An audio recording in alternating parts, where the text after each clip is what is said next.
저는 오늘 디모데전서 3장 8절로 13절 말씀을 중심으로 새해를 맞이하는 길목에서라고 하는 제목으로 은혜를 나누고자 합니다. 한번 따라 하시면 좋겠습니다. 새해를 맞이하는 길목에서. 여러분, 길목이라고 하는 것은 새로운 길로 이렇게 굽어 들어가는 어귀를 길목이라고 하죠. 한 해를 마무리하고 그 다음에 새로운 한 해를 마무리하는 때, 시작하는 때, 그때가 길목이죠. 길목. 12월 31일 날이 여러분 주일 되는 것이 그렇게 쉽지 않지요. 이게 한참 만에 오게 되어졌어요. 오늘은 12월 31일이기 때문에 오늘이 지나면 그야말로 2024년도가 우리 앞에 펼쳐지게 되어집니다. 그렇기 때문에 오늘 말씀을 중심으로 해서 2023년도라고 하는 한 해를 이 말씀을 근거로 해서 돌아봐야죠. 잘 왔는가 봐야죠. 그리고 2024년도라고 하는 여러분 새로운 한 해를 새로운 목표. 그러니까 오늘의 말씀은 바로 시편 119편 105절에 있는 말씀처럼 주의 말씀은 내 발의 등이요 내 길의 빛이니이다라고 하는 것은, 발이라고 하는 것은 현재를 말하고 길이라고 하는 것은 미래를 말하거든요. 근데 내 발의 등이요, 현재를 비춰주는 등이 되시고, 그 다음에 내가 앞으로 가야 할 미래의 서치라이트처럼 길게 비춰주는 것, 그것이 하나님의 말씀이다라고 하는 것입니다. 그러므로 오늘 이 디모데전서 3장 8절로 13절까지 주어지는 이 말씀을 통해서 바로 한 해를 마무리하는 것을 통해서 이 말씀을 중심으로 해서 나를 회고하면서 돌아보고 내가 잘 왔는가 해서 내가 과연 얼마 되는가, 낙제점인가, 아니 그래도 최소한 내가 인정받을 만한가 한번 되돌아볼 수 있어야 될 것이고, 그리고 그 말씀을 중심으로 해서 2024년도라고 하는 한 해의 목표, 이것이 내 삶의 기준, 내 삶의 중심이 되어져야 되겠다라고 하는 말씀입니다. 그러니까 오늘의 말씀은 바로 무엇인가 굉장히 중요하다라고 하는 것이죠. 오늘 그 디모데전서 3장 10절 본문 말씀 10절 보면은 이에 이 사람들을 먼저 시험하여 보고 그 후에 책망할 것이 없으면 집사의 직분을 맡게 할 것이요 라고 하는, 이 말은 무슨 말이겠어요? 중요한 것은 오늘 말씀을 통해서 제시되어지는 하나님의 말씀이 하나님 앞에 인정받을 수 있는 이 재직, 그 다음에 직분자가 되어질 수 있을 것인가를 한번 기준으로 삼아 보라는 거예요. 그래서 거기에 뭐가 없어야 될까요? 책망 들을 만한 일이 없어야 돼요. 낙제 받을 일이 없어야 된다라고 하는 것입니다. 디모데전후서는 목회서신이라고 합니다. 목회서신이요. 그렇기 때문에 이제 3장 1절로 7절까지 말씀을 통해서는 감독에 대해서는 감독. 성경에 보면 이제 신약 성경을 통해서 특히 보더라도 이제 감독, 그다음에 장로, 이들은 다 누구를 말하는가 하면은 지금의 목사를 말합니다. 지금의 목사. 그러고 나서 이제 집사라고 얘기하는 것은 교회 재직들을 말합니다. 그러니까 지금의 그 직분자, 장로, 안수집사, 권사, 서리집사, 이 모든 직분자들은 바로 집사의 직분, 여기에 다 포함되어져 있는 것입니다. 왜냐하면 성경 말씀드렸던 대로 성경에 나와 있는 장로는 여러분 직분자 장로가 아니라 나이가 많은 사람을 장로라고 얘기하는데, 그 교회 안에서의 장로는 누구를 장로라고 얘기하는가 하면 사도된 자, 영적인 리더, 목사를 지칭하게 되어지는 것입니다. 그렇기 때문에 오늘 말씀은 바로 무엇인가 하면은 이 감독된 자들은 바로 이런 자격을 가진 사람이 이런 일을 해야 된다라고 말하고 있고, 오늘 8절부터 13절 말씀을 통해서는 교회에 재직된 사람, 하나님 앞에 성도된 사람은 이렇게 살아야 한다라고 하는 이런 자격 조건을 갖추어야 한다라고 말씀하고 있는 것입니다. 그래서 이 말씀이 오늘 이 말씀이 여러분들을 한번 되돌아볼 수 있는 거울처럼 되돌아볼 수 있는 회고의 말씀이 되시기를 바라고, 그 다음에 이 말씀이 2024년도를 살아가는 새로운 기준, 이것이 새로운 목표, 이렇게 살아야지라고 하는 다짐할 수 있는 하나님의 말씀이 되시기를 바랍니다. 하나님의 말씀에 귀를 기울이시고, 그 다음에 그 말씀 따라 살아가려고 몸부림을 치며 기도하고, 그리고 결단하고 실천할 수 있어서 주님으로부터 상급, 주님으로부터 칭찬, 주님으로부터 보상을 얻는 저와 여러분들의 모든 삶이 되시기를 주님의 이름으로 축원합니다. 새해를 맞이하는 길목에서 여러분 성도된 자, 재직된 자, 하나님의 일꾼된 자들의 자격이 무엇일까요? 첫째, 정중한 모습으로 살라는 거예요. 정중한 모습으로 살라. 8절 말씀에 이와 같이 집사들도 정중하고 라고 말하고 있습니다. 정중하고라고 얘기하는 것은요, 여러분 행동이 점잖다라는 거예요. 교양을 갖춘 사람이라는 거예요. 인격을 갖춘 사람입니다. 예의와 범절을 갖춘 사람이 되어지라는 겁니다.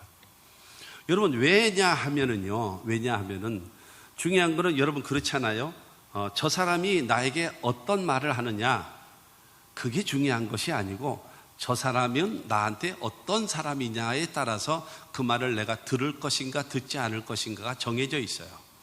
내가 상대를 인정하고 내가 상대를 존중하고 그렇게 되어진다면 그가 하는 말을 여과 없이 듣습니다. 그거를 받아들여요. 그런데 내가 저 상대방을 무시하고 있다면, 내가 저 상대방을 내가 인정하지 않고 있다면 그에서 하는 말은요, 에이 말도 안 돼, 그리고 탁 무시해버리죠. 그렇지 않습니까? 여러분 중요한 것은 내용이 중요한 것이 아니에요. 어떤 사람이냐라고 하는 겁니다. 그렇기 때문에 사람과의 관계 속에서 제일 중요한 것이 바로 무엇인가 하면 여러분 인정받아야 돼요. 하나님을 기쁘시게 하는 자가 되어져야 되고 사람들 앞에도 칭찬을 받는 사람이 되어져야 됩니다.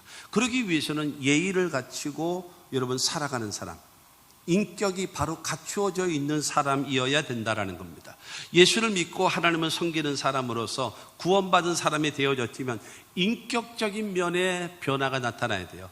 주 예수 내 맘에 들어와 계신 후 변하여 새 사람 되고, 여러분 주 예수가 내 마음에 들어와 계신 다음에 빛이 임하면 어둠이 물러가는 것처럼 점점 바뀌어져 가는 거예요. 안 바뀌어져 갑니까? 그건 기적입니다. 여러분 예수가 내 안에 들어와 있으면서도 불구하고 내가 바뀌지 않는다라고 하는 거죠. 그건 기적입니다. 빛이 임했는데 어둠이 안 물러갑니까? 그러면 그 빛은 가짜예요. 근데 그 빛이 진짜라면요, 어둠은 반드시 소멸돼 버리고 맙니다. 언제요? 즉각적으로 싹 바뀌는 거예요. 여러분 집에 가서 실험을 해보세요. 불을 탁 꺼보세요.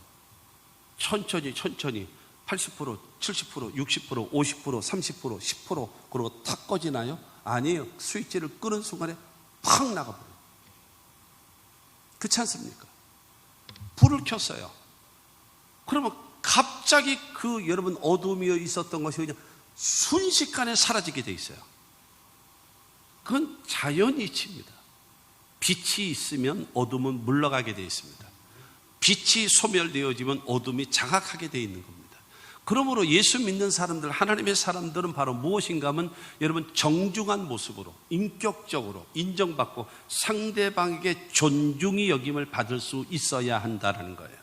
사도행전 6장 3절 말씀을 보면은 형제들아 너희 가운데서 성령과 지혜와 섭지가 충만하여 칭찬받는 사람 7을 택하라. 우리가 이 일을 그들에게 맡기고, 이 사도행전의 그 초대교회 때에 최초로 이제 재직을 세웁니다.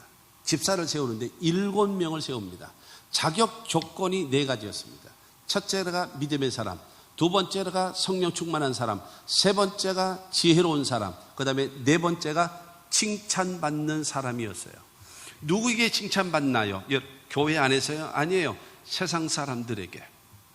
세상 사람들 앞에 인정받고 존중이 여김을 받고 칭찬받을 수 있는 사람이 교회의 직분자가 되어져야 한다라고 하는 것입니다. 하나님과 수직적인 관계가 바르게 되어진 사람은 사람과 사람과의 관계 속에서도 여러분 인정과 존중의 여김을 받으며 살아갈 수 있어야 됩니다. 성도는 하나님을 기쁘시게 해야 됩니다. 그리고 사람들 앞에도 칭찬받아야 돼요. 할렐루야. 여러분 손가락질 받으면서 살면 되겠습니까? 아니에요. 뒤통수를 보고 나서 손가락질을 당하는 사람이 있는가 하면 뒤통수에 대놓고 상대방이 나에게 인사를 하는 사람도 있단 말이에요. 여러분 손가락질을 당하는 것과 여러분 내 뒤에서 인사를 하는 사람의 차이점이 무엇일까요? 그 상대방에게 정중히 인정을 받아야지만이 그와 같은 일이 생겨나 버리고 마는 겁니다. 오래전에 그 예화를 들었던 것이 있었는데 국민일보에 나오는 겨자씨라고 하는 그런 이 코너가 있습니다. 겨자씨. 거기에 애플 전도라고 하는 그런 짤막한 일이 있습니다. 그 어느 동네에서 과일을 파는 여자분이 있었는데 그 교회에서 다니는 권사님들과 여자 집사님들이 교회 오자고 그렇게 했는데도 그냥 전혀 그냥 다 거절을 당했대요. 근데 보니까 어느 날 갑자기 교회를 나타난 거예요. 누구와 같이 온 것도 아니라 혼자 나타난 거예요. 그래서 예배 끝난 다음에 막 환영하면서 어떻게 왔냐? 어떻게 왔냐? 야, 내가 오자고 할 때는 이렇게 안 오더니 어쩐 일로 이렇게 왔어? 하면서 맞이해 주는 거예요. 그때 그분이 말하자면 간증을 하는 거예요.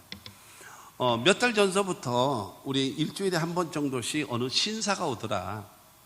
어느 신사가 와서 예를 들어서 과일이 이렇게 사과 3개 해놓고 나서 5,000원 파는데 그러면 사러 와가지고 이 바꿔서 기왕이면 큰 거, 그 다음에 뭐 맛있게 생긴 거 이렇게 해가지고 여러분 좋은 거를 이렇게 바꿔가려고 하잖아요. 그러면 사장님은 안 돼요. 이거 해서 그러면 안 돼요 하면서 뭐 이게 실경이 하지 않습니까? 그런데 이 사람은 와가지고요. 과일 중에서 먹는 게 있잖아요. 과일끼리 부딪혀서 먹는 거. 어느 경우는 벌레 먹은 거. 그런 거를 3개를 골라서 그 다음에 5,000원을 주면서 간대요. 그래서 이러지 마시라고, 좋은 거 가지고 가시라고, 깨끗한 거 이거 쌓아놓은 거 이거 가지고 가시라고 그랬더니 괜찮아요. 나 바로 가서 먹을 거기 때문에 괜찮습니다. 그리고 멀쩡하고 좋은 거는 다른 사람에게 파십시오 라고 하면서 그리고 그거를 가져가더래요. 그래서 일주일에 한 번씩 거의 매주마다 이렇게 와서 과일을 사가는 거. 그러다 보니까는 그 사람에 대한 굉장히 존중이 여기는 마음이, 굉장히 좋게 여기는, 야, 저 사람 참 훌륭한 사람이다, 그런 마음을 들었대요. 그래서 몇 달 동안 그렇게 매주일마다 오더니 어느 날 여러분 5,000원어치 이제 사과를 또 다시 사가지고 그다 이제 봉다리에다 넣고 가지고 가면서 아주머니 예수 믿고 구원 받으세요. 요 근처에 있는 교회 가셔서 예수 믿으세요 라고 하더래요. 그 말을 듣자 여러분 묻지도 않고 따지도 않고 교회를 왔다라는 거예요. 사랑하는 성도 여러분, 우리들이 가지고 있어야 될 태도, 정중한 모습이 필요합니다. 정중한 모습. 우리가 예수 믿지 아니하는 세상 사람들 앞에 인격적으로 여러분 그의 살아가는 예의와 범절과 그 삶의 태도가 달라야 합니다. 예수 믿는 사람들은 절대적으로 전에도 말씀드렸던 것처럼 여러분 교회 자동차를 운전하고 다니시면서 봉사하시는 여러분, 그리고 평일 때에 그 차를 운전하고 다니는 교육자 여러분, 절대로 난폭 운전하지 마세요. 절대로 신호 위반하지 마세요. 절대로 사람 비켜라고 크락션 누르지 마세요. 쳐다보고 당장 욕합니다. 교회 이름이 붙어 있잖아요. 교회 이름. 교회 이름 뒤에는 뭐가 있어요? 하나님이 있어요. 어물전망신 꼴뚜기가 시킨다고 우리가 여러분 뭐 이 승합차 소리가 뭐 크기라도 안 해 빵빵 거리나요? 띠띠. 아이고 제대로 들리지도 않아요. 그러나 그 소리 듣는 순간에 요즘 사람들은 전부 다 기분 나빠해요. 사람 비켜라고 크락션 누리는 거 기분 나빠합니다. 난폭 운전하는 거 기분 나빠합니다. 신호 위반하는 거 기분 나빠합니다. 절대로 하지 마세요. 절대로 하시면 안 됩니다. 교회 차잖아요. 교회 차. 그냥 쌩쌩 달리고 싶으시면 개인차를 끌고 다니십시오. 개인차를. 그와 같은 것입니다. 마태복음에 보게 되어지면 예수님 말씀하지 않습니까? 나를 위하여 박해를 받는 자는 복이 있나니 천국이 저희 것이미요 라고 말씀하세요. 70년대 80년대까지만 하더라도요, 교회 다니는 것 때문에 핍박을 받고 박해를 받는 사람 참 많았습니다. 요즘에는 그런 거 많지 않습니다만 그때는 참 교회에 오는 것 때문에 핍박을 받고 박해를 받는 사람들이 너무나 많아요. 근데 지금은요, 여러분, 교회 오는 것 때문에 시비를 걸고 박해를 하는 일은 거의 많지 않습니다. 많지 않아요. 특히 이제 말하자면 그 여자분이 교회를 오고 남자가 안 나오는 경우가 많은데, 남자가 교회 오는 거 잔소리했다, 그거는 이제 밥 얻어먹기 이제 딱 긁는 거죠. 그래서 반대도 못 한단 말이에요. 근데 중요한 것은 바로 무엇인가 하면, 과거에는 예수 믿는 것 때문에 박해를 받고 핍박을 받았어요. 근데 중요한 것은 지금은 박해나 핍박을 받지 않는단 말이에요. 그러나 그 사람이 살아가는 사고방식 때문에 뭐를 받는가 하면 비난을 받고 있어요. 비난은 무엇인가요? 내 처신, 잘못된 어떻게 말하고 어떻게 행동하느냐에 따라서 상대방이 나를 향해서 많은 비아냥거리고 욕하는 것, 그것이거든요.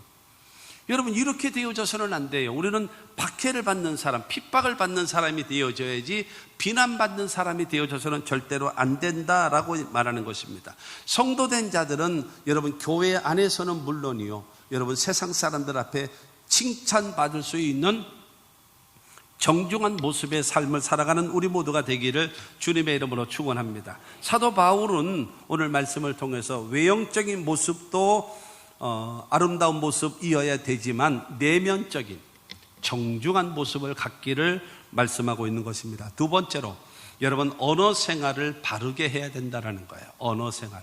8절 말씀 보면 이와 같이 집사들도 라고 말하면서 일구이언을 하지 아니하고 라고 말하고 있습니다. 일구이언이라고 하는 말은 무슨 말이겠습니까? 한 입 갖고 두 말 하는 거예요. 한 입 갖고 두 가지의 말을 하는 겁니다. 말을 이랬다 저랬다 하는 거예요. 이 말했다 저 말했다, 오늘은 이렇게 말하고 내일은 저렇게 말하고, 자기의 유익을 위해서라면 언제든지 손바닥 뒤집듯이 말을 바꾸는 사람, 이래서는 안 된다라고 하는 겁니다. 이런 사람은 어떤 취급을 받을까요? 믿을 수 없는 사람, 신뢰할 수 없는 사람이라고 하는 것입니다. 불신을 당하는 거예요. 세상 사람들 앞에 믿지 못할 사람이 되어지는 것입니다. 우리가 말할 때는 항상 어떻게 되어져야 되는가 하면요, 항상 같은 말을 할 수 있어야 돼요.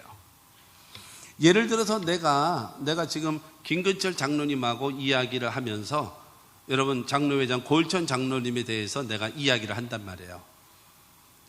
김근철 장로님하고 나하고 둘이서 장로회장 고일천 장로에 대해서 이야기를 하고 있는데, 조금 있다가 보니까는 안병수 장로님이 우리 대화에 같이 끼게 돼 있어요. 같이 동참을 하게 됐어요. 그래서 둘이 김근철 장로님하고 저하고 얘기할 때 내용과, 그 다음에 조금 있다 안병수 장로님이 그 우리 대화에 끼어들어서 했을 때의 말이 똑같으면 되는 거예요. 그러다가 여러분, 그런 말 있지 않습니까? 호랑이도 제 말하면 온다고. 그렇게 해서 이제 셋이 이야기를 한참 하고 있는데 당사자 고일천 장로가 짠 하고 나타났단 말이에요. 처음에 내가 김근철 장로님하고 둘이 이야기할 때 내용과, 그 다음에 조금 있다가 안병수 장로님이 왔을 때에 또 세 사람이 이야기할 때 내용과, 그 다음에 네 번째 등장한 여러분 고일천 장로님하고 넷이 이야기할 때 내용이 똑같으면 되는 거예요. 둘이서 말할 때는 다르고 셋이 말할 때는 더 이상하고, 당사자가 왔을 때는 말을 뒤집어 버리게 되어지면 나는 어떤 사람이에요? 못 믿을 사람, 기회주의자가 되지 않습니까? 예수 믿는 사람은 그래서는 안 된다는 거예요. 일구이언을 해서는 안 된다는 겁니다. 한결같아야죠. 오늘 보면 3장 11절 말씀에도 보면, 여자들도 이와 같이 정숙하고 모함하지 아니하며 절제하며 모든 일에 충성된 자라야 할지라. 정숙하고 라고 얘기하는 것은 아까 정중한 거와 같은 말이고요. 그 다음에 뭐 하지 말라는 거예요? 모함하지 말라. 여러분, 모함이라고 하는 것은 바로 무엇을 말하나요? 모함이라고 하는 것은 상대를 어렵게 하기 위해서 이간질하는 거예요. 거짓말하는 거예요. 잘못된 말을 하는 거예요. 하지 마라 이거예요.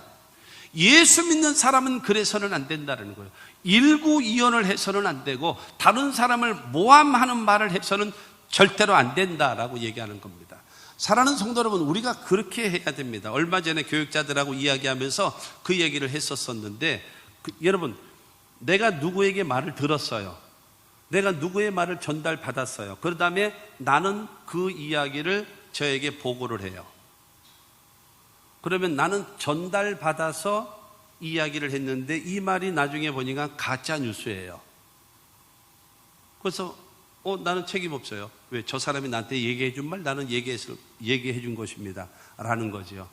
그때 제가 뭐라고 했는지 아십니까? 내 입에서 나간 것은 내 말이다.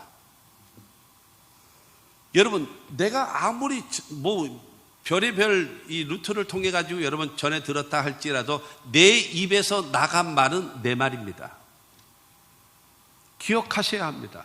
난 책임 없습니다. 여러분, 이게 뭐예요? 책임 없습니다. 이거 말도 안 되는 거예요. 모함하지 말라는 거예요. 중요한 건 여러분, 모함하는 사람 그 입이 더러운 겁니다. 모함하는 사람, 그 사람이 하나님 앞에 무슨 무익한 말을 할지라도 마지막 때에 심판을 받는다라고 예수님 말씀하셨거든요. 그러니까 모함하는 사람 그 입이 잘못된 거고요. 그 모함하는 소리를 들은 사람이 가치관에 혼란이 옵니다. 내가 저 사람 좋은 사람으로 여겼는데 이 사람이 얘기하는 거 보니까 저 사람이 나쁜 사람이네. 어떤 말이 진짜야? 이게 막 헷갈리는 거예요. 그러고 모함을 당하는 사람은 상처를 입는 겁니다. 그러므로 사랑하는 성도 여러분, 이 중요한 것은 모함 소리를 듣는 사람이 가치관이 흔들리고 모함을 당하는 사람은 괴로움을 당하는 것이지만 모함을 하는 사람은 하나님 앞에 심판을 받는다라는 거예요. 그래서 사도 바울은 말하는 것입니다. 모함하지 마라. 하나님의 사람들은 일구이연해서는 안 되고 그 다음에 모함에서는 더더군다나 안 된다. 여러분, 이 모함을 하고 일구이연을 하는 사람들이 공통적으로 끼어드는 말이 있습니다. 끼어서 하는 말, 그걸 뭐라고 표현해요? 끼어서 쓰는 말이 있습니다. 뭔지 아십니까? 맹세합니다. 내가 하나님의 이름으로 맹세한다. 웃기고 앉았어 진짜로. 하나님의 이름으로 맹세한대요. 여러분, 자기의 말을 여러분 인정받고 합리화시키기 위해서 더 큰 권위를 끌어당겨서 자기의 말에 여러분 인정받기를 원하는 대부분 여러분 맹세하는 자들을 쳐놓고 올바른 말하는 사람이 없습니다. 그렇다면 사도 바울을 통해서 말하고 있는 것입니다. 일구이연하지 말고 모함하지 마라. 예수님은 말씀하십니다. 옳다 아니다 얘기해라. 맹세하지 마. 하늘로도 땅으로도 성전으로 하지 마. 너는 그럴 권한이 없어. 그렇게 해서는 안 돼 라고 말씀하고 있는 것입니다. 그러므로 여러분, 맹세하려고 하지 말고요, 진실한 사람이 되어야 합니다. 맹세하려고 하지 말고요, 내가 사람들 앞에 성실한 사람이어야 하는 겁니다. 그래서 제일 모르겠어요. 여러분, 제가 무슨 말을 할 때 목사님 그 말 진짜예요 라고 할 때는요, 저하고 안전거리를 확보하셔야 됩니다. 맞을지도 몰라. 자동적으로 이 주먹이 날아갈지도 몰라. 내가 제일 싫어하는 말 중에 하나가 뭐냐면은 내가 말할 때 진짜예요? 나 그건 별로 잘 못 참아요. 집에서도 물론이고 어디 가서도 내가 하는 말을 들었는데 목사님 진짜예요? 아니 내가 말했으면 진짜지. 왜냐하면 내가 자꾸는 이 실없는 말을 자꾸 하게 되어지면 무엇인가 하면 하나님의 말씀도 실없이 듣게 될 가능성이 있기 때문에 여러분 그런 실없는 말은 안 하는 거예요. 안 하는 거예요. 여러분 야고보서 3장 10절과 11절 말씀을 봅니다. 한 입에서 찬송과 저주가 나오는도다. 내 형제들아 이것이 마땅하지 아니하니라. 샘이 한 구멍으로 어찌 단물과 쓴물을 내겠느냐. 한 입에서 찬송과 저주가 나가? 한 샘에서 단물과 쓴물이 나가? 이게 가능하냐? 안 되지 않냐? 하나님의 사람들은 입을 열어서 찬송과 감사가 나와야 되고 한 샘에서는 단물만 나와야 되지 않겠느냐라고 말하는 겁니다. 그러므로 여러분 우리는 일구이연해서는 안 될 것이고 더군다나 남의 말을 모함하는 사람, 다른 사람에 대해서. 그래서 여러분 그거 기억하시면 좋아요. 무엇인가 하면 내가 다른 사람에 대해서 말을 하잖아요. 그것이 말을 하는 그 사람의 인격입니다. 그러니까 예를 들어서 저한테 말을 하는 여러분이 인정받고 싶고 존중이 여김을 받고 싶으시다면 남의 말을 좋게 하십시오. 그것은 대단히 중요합니다. 말하는 걸 보면 그 사람의 품성이 나오는 거예요. 정중히 행해야 되고, 그 다음에 여러분 올바른 언어를 사용해야 됩니다. 세 번째로는 술에 임박히지 말라는 겁니다. 술에 임박히지 말라. 8절을 말하잖아요. 이와 같이 집사들도 하면서 술에 임박히지 아니하고 라고 하는 겁니다. 술에 임박히지 아니하라고 얘기하는 건 습관적으로 술 먹지 마라 이거예요. 습관적으로 술을 먹지 말라는 거예요. 그건 올바르지 못하다라는 거예요. 성경은 말합니다. 술 취하지 말라. 이는 방탕한 것이니 오직 성령으로 충만함을 받으라고 말씀하고 있어요. 여러분, 이 술을 먹게 되어지면 뭐가 없어지나요? 자제력이 없어집니다. 자제력이 없어져요.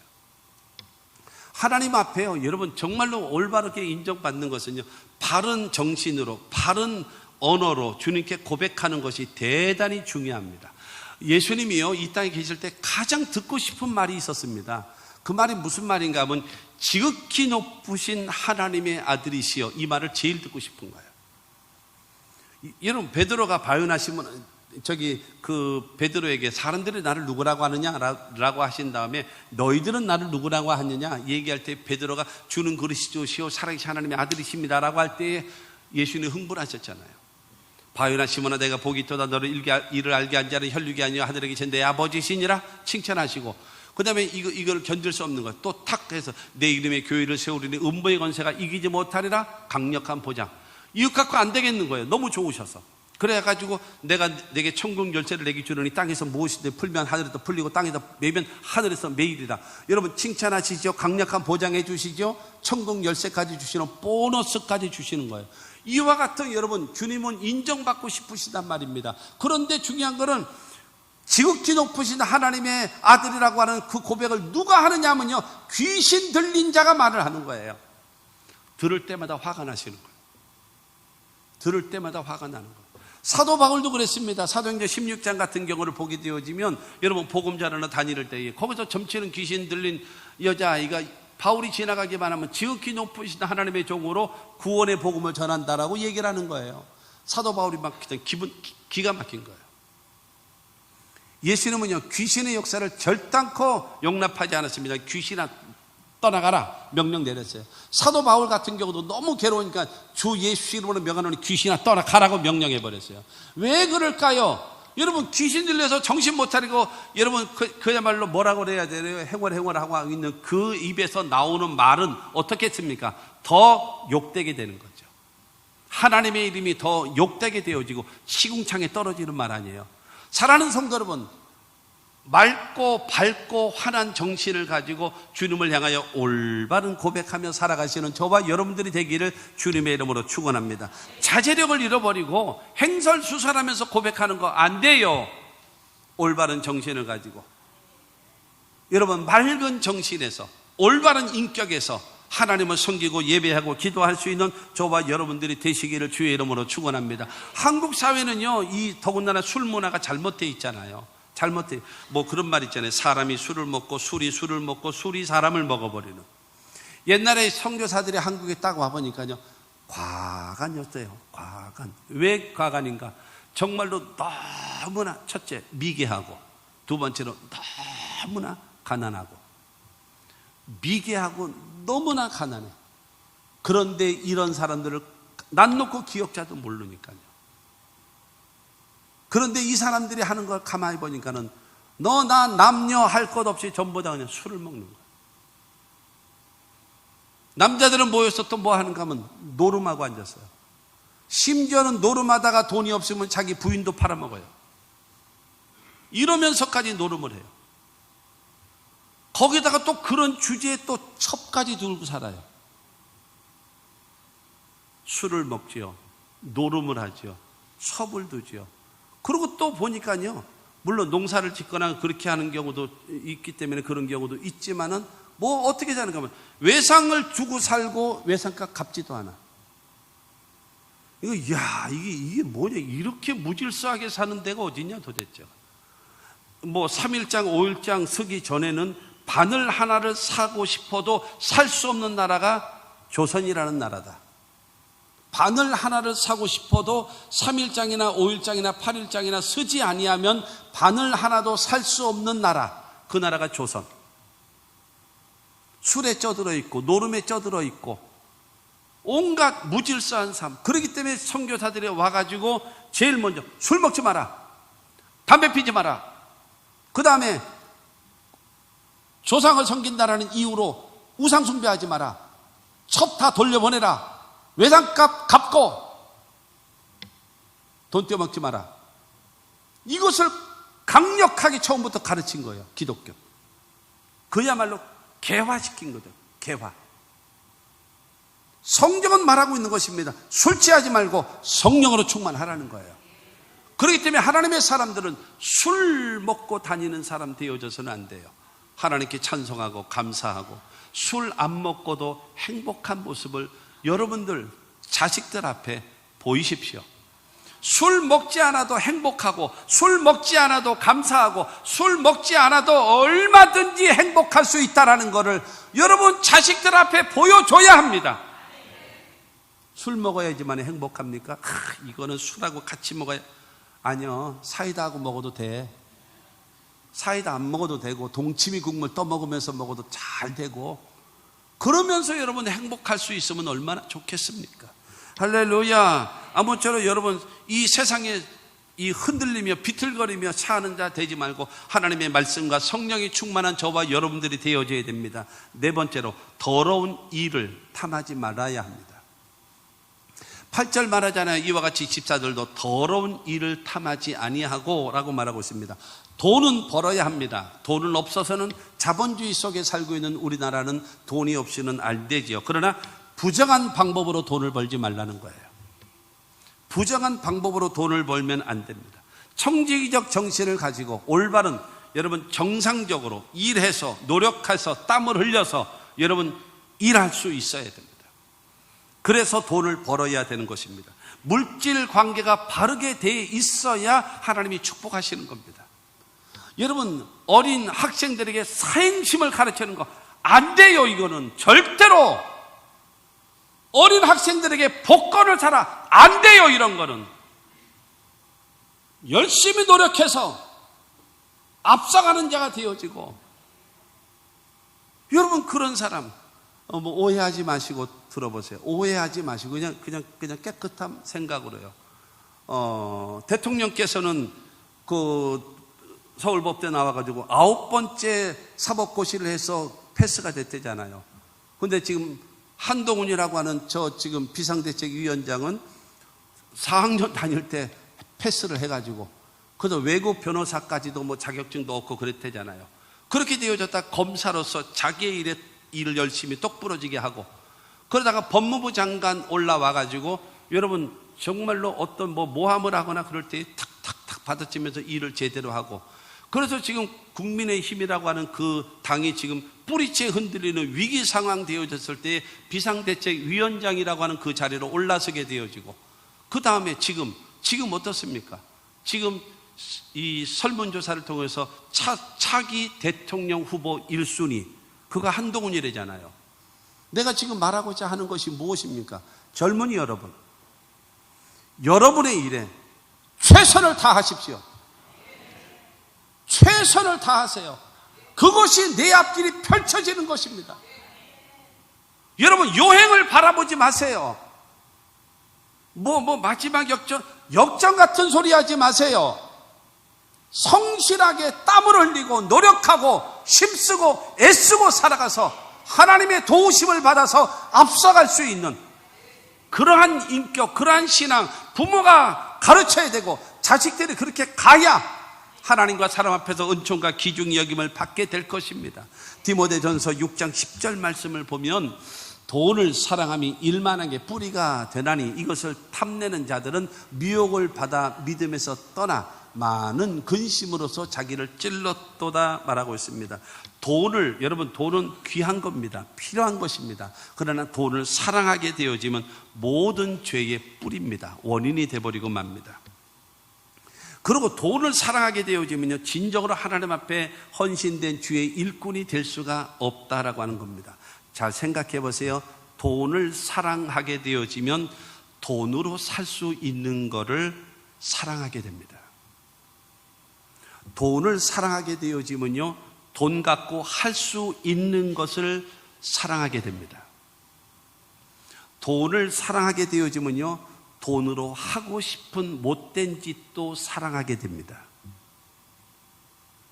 그렇다면 올바른 청교도 정신, 청지기적 정신을 갖지 않고 돈을 사랑하게 되어지면, 그렇기 때문에 일만 악의 뿌리가 된다라고 말하고 있어요. 사랑하는 성도 여러분, 기왕이면 돈을 많이 버십시오. 나는 여러분들이 정말로 돈을 많이 버는 사업들이 됐으면 좋겠어요. 공무원들, 직장 생활하는 사람들은 잘 들으세요. 뇌물 받지 마세요. 뇌물 받으면 당신의 앞길은 망가집니다. 성실하게 대가를 지불하면서 사세요. 월급으로 만족하며 사세요. 여러분, 여러분 남편이나 아내가 직장 생활하는데 여러분 바가지 긁지 마세요. 이것도 쥐꼬리 같은 월급. 여러분, 그렇게 잔소리하면 어떻게 되는지 아십니까? 그 남편은 반드시 뇌물을 받고 나중에 쇠고랑 차게 됩니다. 좋다, 내가 돈다발을 네 얼굴에다가 한번 다 그냥 던져버리리라 하면서 뇌물 받게 됩니다. 절대로 잔소리하지 말고 그것도 쪼개 쓰고 나눠 쓰고 전략하면서 살아가야 돼요. 깨끗한 부자, 정직한 부자로 살지 아니하면 21세기는 여러분 매몰돼 버리고 맙니다. 절대로 바르게 되어질 수가 없다라고 얘기하는 겁니다. 요한복음 12장에 보면은 보세요. 마리아가 자기 오빠도, 죽은 오빠도 살렸고 자기도 7 귀신 들렸었는데 예수님이 자기를 자유케 해줬잖아요. 너무너무나 생각할 때마다 고마운 거예요. 그래서 예수님 모시고 잔치를 베풀었습니다. 마르다라고 하는 그 언니는 실력 가지고 음식을 잘 만들어서 예수님 대접하고, 마리아는 할 게 없어서, 그러다 보니까 자기가 가지고 있는 이 나드기름, 여러분 그 여인들이 가장 좋은 여러분 혼숙함이 무엇인가 하면 나드기름이거든요. 근데 그것을 여러분 깼어요. 그러고 나서 예수님의 발에 붓습니다. 그리고 여자의 자존심이 어디에 있어요? 머리에 있잖아요. 머리. 별로 자존심 있는 사람이 많지 않은 것 같아 요즘에는. 그래서 그 머리털로 예수님의 발을 닦아드렸어요. 이거 그 이상의 헌신은 없는 거죠. 그 이상의 헌신이 어디 있습니까? 그때에 여러분 가룟 유다라고 하는 제자가 뭐라고 얘기했습니까? 마리아야, 너를 어찌하여 이것을 팔아다가 300데나리온이나 더 되는 돈으로 가난한 사람들에게 나누어 주지 어찌하여 허비하느냐? 이걸 예수님께 헌신하는 것을 허비하는 거로 봐요. 300데나리온, 하루 장정품삯이 1데나리온이에요. 300데나리온, 그러니까 이걸 갖다가 지금 팔아도 300데나리온을 받는다라는 거예요. 그러면 지금 돈으로 계산하면 얼마인가요? 하루 장정품삯이 8만, 요새 10만 원도 넘어간다면서요. 하루 장정품삯이 8만 원이라고 생각하면은 이 마리아가 깨뜨렸던 옥합은 얼마인가? 3824, 2,400만 원짜리입니다. 깨뜨려서 예수님의 발에 붓거든요. 그런데 성경은 말합니다. 요한복음 12장 6절은 말합니다. 이렇게 말하면 가난한 자들을 생각함이 아니요, 그는 도둑이라. 돈깨를 맞고 거기 넣는 것을 훔쳐가미러라. 가난한 사람들에게 줘야 됩니다. 청소년들에게 돈을 줘야 합니다. 일자리 없는 사람들에게 돈을 줘야 합니다. 그놈들은 전부 다 도둑놈들입니다. 그것을 빌미로 해서 비자금을 만들고 정치자금 만들고 자기의 여러분 그 부를 축적하는 도둑놈들입니다. 가룟 유다를 향해서 성경은 말합니다. 저는 도둑이라 말씀하고 있습니다. 가난한 사람을 이렇게 빗대가지고 붙여서 그러면서 자기의 이득을 챙겨, 결국에는 이 가룟 유다가 어떤 사람이 돼버리고 마나요? 예수님을 은 30에 팔아먹잖아요. 여러분 바로 무엇인가? 여러분 우리들이 살아가면서 더러운 일을 탐하는 자가 되어져서는 절대로 안 된다라고 하는 겁니다. 아까도 얘기했던 대로 여러분 뇌물을 받지 마십시오. 직장 다니시는 여러분, 뇌물은요 밝은 자의 눈을 어둡게 만들고 의로운 자의 혀를 굽게 만드는 것이 뇌물이래요. 당신의 앞길에는 뭐밖에 없는가? 쇠고랑 차는 감옥밖에 없습니다. 기억하시고 깨끗하게 하나님의 사람답게, 다섯 번째는요, 깨끗한 양심과 믿음의 비밀을 가져야 된대요. 깨끗한 양심과 믿음의 비밀. 9절은 말합니다. 깨끗한 양심에 믿음의 비밀을 가진 자라야 할지니 라고 하는, 예수를 믿음으로 구원받은 하나님의 사람들이 깨끗한 양심을 갖고 그 다음에 이 믿음에 대한 비밀을 가지고 있어야 된다는 겁니다. 여러분, 하나님의 말씀에 내가 반응을 하는 것, 하나님의 말씀에 내가 반응하는 것이 무엇입니까? 내 양심이거든요. 양심. 그래서 옛날에 칸트라고 하는 그분이 그런 말을 했다고 그러죠. 하늘에는 별이 반짝이고 사람의 마음에는 양심이 반짝인다 그랬어요. 양심이 깨지면 인격이 깨집니다. 양심이 깨지면 믿음도 깨져버립니다. 그렇기 때문에 깨끗한 양심, 믿음의 비밀을 가져야 된다. 하나님의 사람들은 그렇게 살아야 된다는 겁니다. 몇 달 전에 설교 드렸던 것처럼 디모데전서 1장 19절 말씀을 보게 되어지면, 믿음과 착한 양심을 가지라. 어떤 이들은 이 양심을 버렸고 그 믿음에 관하여는 파선하였느니라. 양심이 여러분 버렸고 깨졌기 때문에 그의 믿음도 깨져버렸다는 거예요. 그러므로 사랑하는 성도 여러분, 하나님의 사람들은 양심이 깨지면 안 돼요. 그리고 믿음이 깨지면 안 되는 것입니다. 그렇기 때문에 깨끗한 양심과 여러분 믿음의 비밀을 갖고 하나님의 말씀 앞에 여러분 선과 악에 민감하게 반응하면서 하나님이 기뻐하시는 삶을 살아가는 여러분 깨끗한 양심을 갖고 하나님에 대한 믿음, 예수님에 대한 믿음, 성경에 대한 믿음을 갖고 살아가는 하나님의 사람들이 되시기를 주님의 이름으로 축원합니다. 이와 같은 사람이어야 하나님이 축복하시는 겁니다. 여러분, 누구든지 예수를 믿으면 구원받습니다. 그러나 하나님이 축복하시는 사람은, 양심이 깨진 사람은 축복할 수가 없어요. 여섯 번째로는 충성된 사람이어야 된답니다. 11절에 모든 일에 충성된 자라야 할지라 그랬습니다. 모든 일. 모든 일이라고 하는 것은 뭐예요? 자기에게 맡겨진 일, 자기에게 주어진 사명, 그거를 다 하라는 겁니다.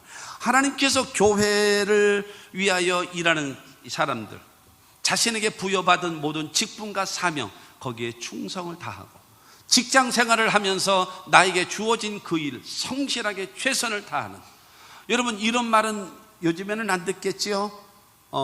이 직장 생활하는 사람들이 불신자들이 기독교인들을 바라보는, 불신자들이 기독교인들을 바라보는 평가가 뭐가 나왔었는가? 첫째가 불성실하다. 두 번째, 말만 많다.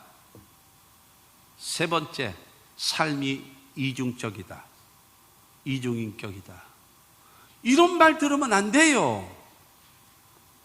이런 말 들으면 안 돼요. 예수 믿는 사람이 말만 많다, 불성실하다, 이중인격자다, 이런 말 들으면 되겠습니까? 안 되는 겁니다. 안 돼요. 내 맡겨진 일에 최선을 다하고 성실한 사람. 디모데전서 4장 1절과 2절 말씀을 보면, 사람이 마땅히 우리를 그리스도의 일꾼이요 하나님의 비밀을 맡은 자로 여길지어다. 그리고 맡은 자들에게 구할 그던 충성이니라. 여러분, 이순신 장군이 명량이라고 하는 영화도 있었고, 그 다음에 한산이라고 하는 영화도 있었고, 그 다음에 뭐 노량도 나온다면서요. 그러니까 세 가지의 전투, 큰 전투. 거기에서 여러분 뭐가 있나요? 그 배 밑에서 노젓는 사람, 이게 종들입니다. 노젓는 사람. 이 사람에 의해서 여러분 그 배의 전쟁이 좌우하는 겁니다. 거기에 누가 있어요? 누가 있냐면 고수가 있습니다. 고수, 북치는 사람. 그 북치는 소리에 따라서 여러분 빨리 가라, 뭐 집어넣어라, 밀어라, 그리고 천천히 가라, 우로 가라, 좌로 가라, 이게 다 북 속에 다 있습니다. 둥둥둥둥 이 소리에 따라서 움직이는, 그게 바로 종된 자, 일꾼된 자예요. 그런데 사도 바울은 말하는 것입니다. 우리는 그리스도의 일꾼이다. 그리고 하나님의 비밀을 맡은 자로 여길지어다. 하나님의 비밀이 무엇입니까? 예수를 믿으면 구원받는다는 거예요. 복음을 믿으면 구원받는다는 거예요. 이것을 우리에게 맡겨졌다는 거예요. 그러면서 말합니다. 맡은 자의 구할 것은 충성이니라. 이 예수의 복음, 이 구원의 복음을 뭐 하라는 거예요? 전하라는 거예요. 증거하라는 거예요. 그것이 누구에게요? 교회에게 주어진 사명이고 우리 모두에게 주어진 사명이라는 사실을 믿게 되기를 주님의 이름으로 축원합니다. 그러면 그것을 다 하라는 거예요. 최선을 다하는, 충성하는 사람, 자기에 맡겨진 역할, 나 때문에 모두가 다 사는 거예요. 나 때문에 다 여러분 좋아지는 그와 같은 충성된 사람. 마태복음 25장에 보게 되어지면 달란트 비유 나오잖아요. 달란트 비유. 그 중에서 5달란트 받은 사람을 보시면 마태복음 25장 16절 말씀 보면 5달란트 받은 자는 여기서 굉장히 중요한, 잘 보세요. 자막을 보세요. 5달란트 받은 사람은 첫째가 바로라고 하는 것은 무엇인가 하면 즉각적인 순종을 말합니다. 바로 즉각적인 반응을 말합니다. 두 번째는 가서라고 하는 것은 내가 있어야 할 곳, 내가 가야 할 곳, 그것을 가서. 세 번째로 그것이 무엇입니까? 5달란트를 받았잖아요. 내게 주어진 달란트, 사명, 직분, 그것 아닙니까? 그것으로. 그 다음에 장사하여라고 하는 것은, 장사하여라고 하는 것은 최선을 다하는 도전을 말하는 겁니다. 바로 가서 그것으로 장사하여. 결과는 어떻게 되어지는가? 또 5달란트를 남기고 결과가 있다라는 거죠. 할렐루야. 여러분, 젊은이 여러분 이 말을 반드시 기억해야 됩니다. 바로 즉각적으로 가서 내가 있어야 할 것, 세 번째로 그것으로 내게 주어진 내가 해야 할 일, 그것으로 장사하여 최선을 다해서 그 다음에 또 5달란트를 남기는 그와 같은 열정적인 사람이 되십시오. 그럴 때에 주님께서 착하고 충성된 종아, 내가 적은 일에 충성하였으니 내가 많은 것으로 맡기리니 내 주인의 즐거움에 참여할지 하시고 그에게 천국을 주시는 거예요. 할렐루야. 그러므로 여러분, 충성된 사람으로 살아갈 수 있는 우리는 모든 일에 충성된 자가 되라고 말씀하고 있지 않습니까? 7번째로 경건한 가정생활입니다. 경건한 가정생활. 12절은 말합니다. 집사들은 한 아내의 남편이 되어 자녀와 자기 집을 잘 다스리는 자일지니 그랬습니다. 여러분, 한 가정에서 한 일부 일처제로서 그러면서 자식들과 함께 살아가는 그것이 하나님의 사람의 올바른 모습이다라고 말하고 있는 것입니다. 성도의 가정에 모범을 보이지 아니하면 안 되지 않습니까? 그렇지 않겠습니까? 가정에서 가족과의 관계가 경건해야 하나님 앞에도 그렇고 자기의 맡겨진 일도 그렇고 거기서도 잘할 수 있는 겁니다. 행복하고 즐겁고 좋아서 사랑해서 여러분 그렇게도 살아갈 수 있겠습니다만은 서로의 여러분 가정을, 아름다운 가정을 여러분 보존하고 지키기 위해서 서로 양보하고 그 다음에 품어주고 이해해주고 용서해주면서 그러고 같이 가는 거 아니겠습니까? 그러면서 경건한 가정을 이루어져 나가야 되어지는 것입니다. 특별히 직분자들은요, 자식들 문제에 대해서 심각한, 특별히 신앙에 대해서, 자녀들의 신앙에 대해서 고민하지 않으시면 안 돼요. 왜 자녀들의 신앙에 고민하지 않습니까? 왜 자식들의 신앙을 내버려 둡니까? 네 인생은 네 인생이고 내 인생은 내 인생입니까? 그렇게 되나요? 아니에요. 부모는요, 책임져야 합니다. 여러분, 그렇게 내버려 방치해 두니까 여러분, 대학 나올 때까지는 부모가 등록금도 대줘야 되고 용돈도 줘야 되고 뭐 줘야 되니까 꼼짝 못하고 있고, 사회에 진출되어지면서 자동적으로 여러분 교회와 빠이빠이 하잖아요. 그리고 더군다나 예수 안 믿는 여자 만나면 100% 넘어가고 가톨릭, 이단 다 없어져 버립니다. 남자는 신앙을 가졌는데 여자가 신앙이 없는데 그 남자의 신앙으로 여자를 끌어올 수 있을까요? 가능합니까? 100% 불가능합니다. 결국에 그 가정의 신앙은 누가 지고 있나요? 여자가 지고 있습니다. 여러분, 남자는 교회 나오고 싶은데 여러분, 여자가 못 나오게 된다. 평생 못 나옵니다. 죽을 때까지 못 나옵니다. 안 되는 거예요. 여자를 만만하게 보십니까? 여러분 자신을 생각해 보십시오. 여러분, 우리 며느리 나온다 그랬어요. 당신을 생각해 봐요. 불가능한 이야기입니다.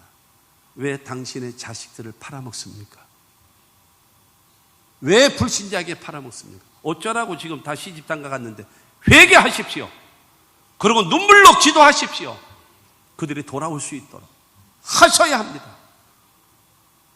여러분 영생 없잖아요. 왜 그게 마음이 없는지 아십니까? 당신이 구원에 대한 확신이 없어서 그래요. 구원에 대한 확신이 없기 때문에 교회를 다니는 것이지, 여러분 예수 믿고 구원받고 영생을 얻고 천국 간다라는 이 의식이 없기 때문입니다. 제가 전에 그러지 않았습니까? 당신의 부모님이 예수 믿지 않는데 오늘 돌아가시면 지옥 갑니다. 두 가지의 반응이 있었습니다. 두 가지의 반응. 내가 누구라고는 얘기하지 않겠지만 그 한 분은 나를 자기 고향, 자기 친정 부모님이 계신 곳으로 나를 집사람하고 해가지고 여러분 나를 초대해서 데려갔어요. 그래서 부모님 구원받게 만들고 신앙 고백하게 만들고 그 다음에 한 달 있다 또 데리고 가가지고 다시 신앙을 확인시켜드리고 그러고 나서 편안하게 천국 가게 하셨어요.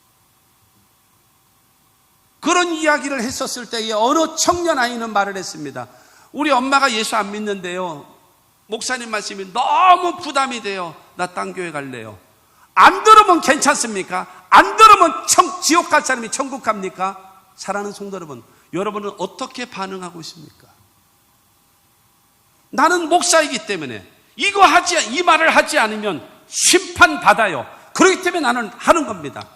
예수님 말씀하신 것처럼 내 양이 아니면 내 말을 듣지 않는다라고 말씀하고 있어요. 당신의 자식이 예수 안 믿으면 지옥 가고 당신의 부모가 예수 안 믿으면 지옥 가는데 여러분 내 핑계 칩니까? 그러고 무슨 기도를 합니까? 솔직히 말해서 그렇지 않습니까? 여러분 그런 거예요. 회개하셔야 돼요. 그리고 눈물로 하나님 앞에 간절히 최선을 다해서 기도해서 하나님께서 때를 따라 그 사람의 그 자식들의 마음을, 그 부모의 마음을 열어서 구원받게 만드는 그로 인해서 여러분 자식 낳을 때 얼마나 힘들어요. 자식 낳고 키우는 거. 그와 마찬가지로 믿지 아니하는 가족이 예수 믿는 그 과정을 보면 얼마나 힘들어요. 그래서 그 결과로 좋은 결과 나타나서 하나님께 영광 돌리시는 여러분 모두가 되시기를 주님의 이름으로 축원합니다. 사도행전 10장 2절은 말하잖아요. 그가 경건하여 온 지방과 더불어 하나님을 경외하며 백성을 많이 구제하고 하나님께 항상 기도하니 자기 자신은 경건한 사람. 온 지방과 더불어 하나님을 경외하고 이 사회적으로는요 백성들에게 많이 구제하고 하나님 앞에는요 항상 기도하는 사람, 최초의 이방인의 가정에 성령이 임한 가정 되지 않습니까? 사랑하는 성도 여러분, 이런 가정 만들고 살아가야지요. 할렐루야. 이렇게 살아가야 됩니다. 마지막 8번째로 그렇게 성도의 사명을 감당하는 자에게 주시는 하나님의 보상입니다. 하나님의 축복. 13절입니다. 집사의 직분을 잘한 자들은 아름다운 지위와 그리스도 예수 안에 있는 믿음의 큰 담력을 얻느니라. 여러분 이와 같이 성도의 직분, 집사의 직분을 잘 감당한 사람에게 무엇인가 하면 아름다운 지위를 준대요. 하나님이 칭찬하신답니다. 사람들 앞에 여러분 인정받는답니다. 여러분 높임을 받고 하나님의 축복을 받을 수 있는 것입니다. 뿐만이 아니라 그리스도 예수 안에 있는 큰 믿음의 담력. 여러분 믿음의 큰 담력이 무엇입니까? 확신이죠. 확신 갖고 신앙생활할 수 있도록 하나님께서 복을 더해 주신다라고 성경은 말씀하고 있으니 사랑하는 성도 여러분, 우리 모두 하나님의 보상을 바라보고 아름다운 지위를 주시고 여러분 믿음의 큰 담력을 주시는 그런 보상이 있을 걸 생각하고 성도다운 회상과 새로운 목표를 세우며 살아갈 수 있는 여러분 모두가 되기를 바랍니다. 결론으로 말씀드리면 데살로니가전서 5장 23절은 말합니다. 평강의 하나님이 친히 너희를 온전히 거룩하게 하시고 또 너희의 온 영과 혼과 몸이 우리 주 예수 그리스도께서 강림하실 때에 흠없게 보존되기를 원하노라 말씀하십니다. 주님 재림하실 때에 우리의 영도, 우리의 혼, 정신도, 그 다음에 우리의 육신도 아름답게 보존되기를 주님은 원하고 있습니다. 우리 온전한 구원 받으셔야 됩니다. 영적 구원 받고 여러분 지식과 감정과 의지인 정신, 혼이 구원 받고 그 다음에 육신도 건강한 삶. 늙은 건 어떻게 해요? 나이 먹어서 여러분 병든 건 어떻게 해요? 그건 괜찮아요. 여러분 아름다운 모습을 잘 간직하고 그러니까 영이 잘 되고 그 다음에 정신이 바르게 되어지고, 그 다음에 생활 범사의 축복을 받고, 그 다음에 몸도 건강한 가운데 주님을 맞이할 수 있는 우리 모두가 되기를 주의 이름으로 축원합니다. 이렇게 되기를 주님이 원하신다라는 거예요. 언제나 신앙, 이것이 바로 무엇입니까? 오늘 말씀과 같이 여러분 하나님의 말씀으로 회상하고 하나님의 말씀이 목표로 삼고 살아가는 자에게 이와 같은 보상과 축복이 임하게 될 줄로 믿습니다. 그러므로 첫째로 정중한 모습으로 살아야 합니다. 신앙적으로, 인격적으로 여러분 예의와 범죄를 갖춘 정중한 사람. 그 다음에 두 번째는 언어에 여러분 바르게 해서 일구이연하는 자 되지 말고 모함하는 자 되어져서는 안 되고, 다른 사람의 말을, 남의 말을 칭찬하고 좋은 말을 할 수 있는 우리가 되어져야 되고, 세 번째로는 술에 임박힌 자 되지 말고 성령으로 충만하고 하나님의 말씀으로 충만하시기를 바라고, 네 번째로는 더러운 일을 탐하지 말고 깨끗한 부자, 진실한 부자, 그래서 하나님이 마음껏 크게 축복하실 수 있는 하나님의 사람들이 되시기를 바랍니다. 그 다음에 다섯 번째로는 깨끗한 양심과 믿음의 비밀을 가진 자가 되어져야 됩니다. 양심이 살아있고 믿음이 온전히 지켜져 있는 사람. 그 다음에 여섯 번째로는 충성된 사람. 너 맡은 일에 충성을 다하라 했기 때문에 하나님 앞에, 사람들 앞에, 가족 앞에, 그 다음에 직장, 사업 어느 곳에 있을지라도 자기의 맡겨진 일에 충성을 다하는, 믿을 수 있는 사람 되어져야 될 것이고, 그 다음에 일곱 번째로는 경건한 가정, 예수 믿고 하나님을 섬기는 온 가정을 만들 수 있는 우리 모두가 되어지고, 그로 인하여 여덟 번째에 아름다운 지위를 얻고, 그 다음에 믿음의 큰 담력을 얻는 하나님의 보상을 받을 수 있는 우리 모두가 되기를 주님의 이름으로 축원합니다. 이 말씀이 23년도를 보내면서 내 자신을 되돌아봐야 할, 거울처럼 되돌아봐야 될 회고의 말씀이고, 24년도를 살아가는 목표가 되어져야 될 하나님의 말씀입니다. 그러므로 우리 모두 하나님 앞에 잘했다 칭찬받고 인정받을 수 있을 만한 신앙과 믿음의 사람들이 됩시다.